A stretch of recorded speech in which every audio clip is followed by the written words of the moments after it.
लिechtenstein tourist visa आप बहुत ही easy steps में अप्लाई करके ले पाओगे और वो भी बिल्कुल नॉमिनल कॉस्टिंग में। लिechtenstein के बहुत सारे वीजाज हमने ऑलरेडी अप्रूव करवाए हैं। आप चेकआउट करना चाहते हो तो कम्युनिटी सेक्शन में जाके चेकआउट कर सकते हो। लिechtenstein के वीजा में बहुत बेसिक रिक्वायरमेंट होती है जो कि कोई भी इजीली पूरी कर सकता है और हम रिक्वायरमेंट के बारे में इस वीडियो में आगे डिस्कस करेंगे। लिechtenstein शेनेगन वीजा जो कि वैलिड रहेगा 29 शेनेगन कंट्रीज में। आप एक वीजा पे 29 की 29 कंट्रीज में तो ट्रेवल कर ही सकते हैं, बाकी इसके अलावा वीजा ऑन अराइवल वाली कंट्रीज और बढ़ जाती हैं 23 आपके पासपोर्ट पे। टर्की आपको वीजा ऑन अराइवल देगा, वैसे टर्की का वीजा लेना बहुत मुश्किल है। बिल्कुल इसी तरह बहुत सारी कंट्रीज है जो कि आपको वीजा ऑन अराइवल देती हैं अगर आपके पास वैलिड शेनेगन वीजा है। बस एक बात का ध्यान रखना कि आपकी आइटनरी में नंबर ऑफ डेज उसी कंट्री के ज्यादा होने चाहिए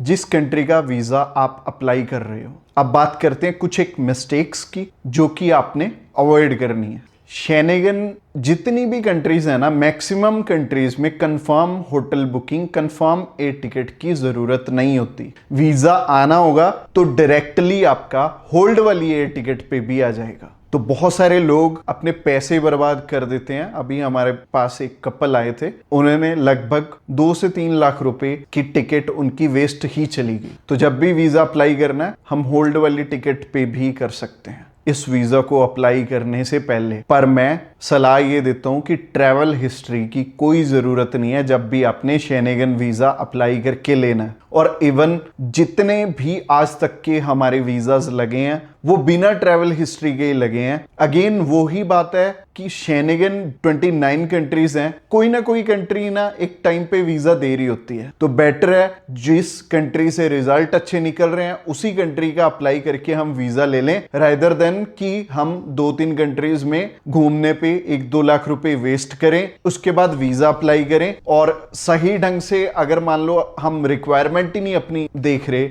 और पूरी कर रहे तो वैसे भी एम्बेसी ने आपका रिफ्यूज करना, चाहे आप ट्रैवल हो चाहे नहीं हो। और एम्बेसी में आपको भी पता है सिर्फ और सिर्फ हमारे डॉक्यूमेंट्स ही जाना है, हमने तो वीएफएस सेंटर से वापस अपने घर पे लौट आना है। तो इस वीजा में आपकी सबसे पहली रिक्वायरमेंट है आपका पासपोर्ट, और पासपोर्ट में वैलिडिटी होनी चाहिए एटलीस्ट 6 मंथ की before applying for your visa. Passport size photograph चाहिए होंगी 35 बाय 45 की। वैलिड प्रूफ चाहिए होगा आपकी ऑक्यूपेशन का, अगर आप जॉब करते हैं तो एनओसी और सैलरी स्लिप्स, और अगर आप बिजनेस करते हैं तो बिजनेस रजिस्ट्रेशन की जरूरत होगी। और एमएसएमई, शॉप एक्ट, गुमास्ता, पार्टनरशिप फर्म या फिर प्राइवेट लिमिटेड कंपनी है आपकी तो इनमें से कोई भी रजिस्ट्रेशन चलेगी और अच्छा रहेगा अगर आपके पास करंट अकाउंट भी हो तो। अगर नहीं है तो भी आपका वीजा आ सकता है, पर स्ट्रेटेजी चेंज करनी पड़ेगी थोड़ी। बाकी आपके नंबर ऑफ डेज के अकॉर्डिंग हमें अपना बैंक बैलेंस भी समझना पड़ेगा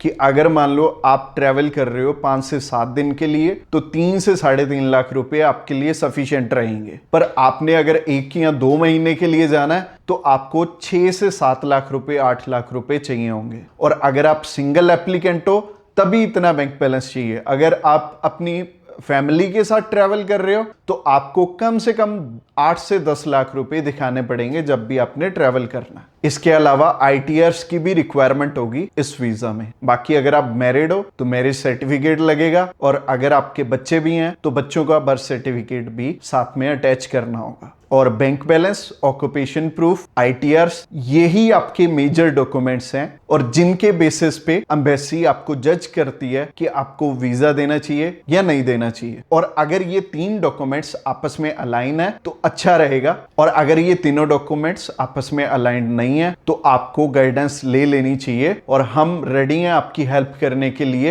एम्बेसी की कुछ एक और रिक्वायरमेंट्स भी होती हैं जैसे कि visa application form, cover letter, itinerary. जिस हिसाब से आपकी आइटनरी होगी उसी अकॉर्डिंग आपको एयर टिकट, ट्रैवल इंश्योरेंस और होटल बुकिंग भी दिखानी पड़ेगी। और ये सारी चीजों में हम आपकी हेल्प कर सकते हैं। हमारी कॉस्टिंग बहुत ही नॉमिनल है और अगर आप अपनी एप्लीकेशन खुद करोगे तो उससे भी कम कॉस्टिंग आपको हमारे थ्रू अप्लाई करने की पड़ेगी। जब बात वीजा की है तो आपको गलती नहीं करनी चाहिए, किसी ट्रैवल एक्सपर्ट की हेल्प जरूर ले लेनी चाहिए। हमारी कॉस्टिंग जानना चाहते हो तो अभी हमें कॉल करके जान सकते हो। इस वीडियो को रात को देख रहे हो तो मोर पे क्लिक करके आप डिस्क्रिप्शन बॉक्स में हमारा व्हाट्सएप का लिंक है, उस लिंक पे क्लिक करते ही आप हमें मैसेज सेंड कर पाएंगे और हमारी टीम ऑफ एक्सपर्ट्स जल्दी से जल्दी आपको कांटेक्ट बैक करेगी। टीम के हर एक पर्सन को मैंने पर्सनली ट्रेंड किया और सारे ही टीम लीडर पिछले 5 साल से ग्रैब माई वीजा के साथ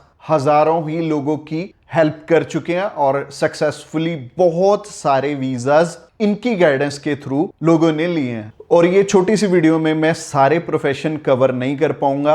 आप हमें कॉल करोगे तो आपको गाइडेंस मिल जाएगी। तो अगर आप अनएम्प्लॉयड भी हो तो भी आप अपना वीजा ले सकते हो। For more details call us right now. Next video में मैं आपको प्रोसेस और कॉस्टिंग के बारे में बताने वाला हूं, तो उस वीडियो पे क्लिक करके आप उस वीडियो को भी जरूर से चेकआउट करना।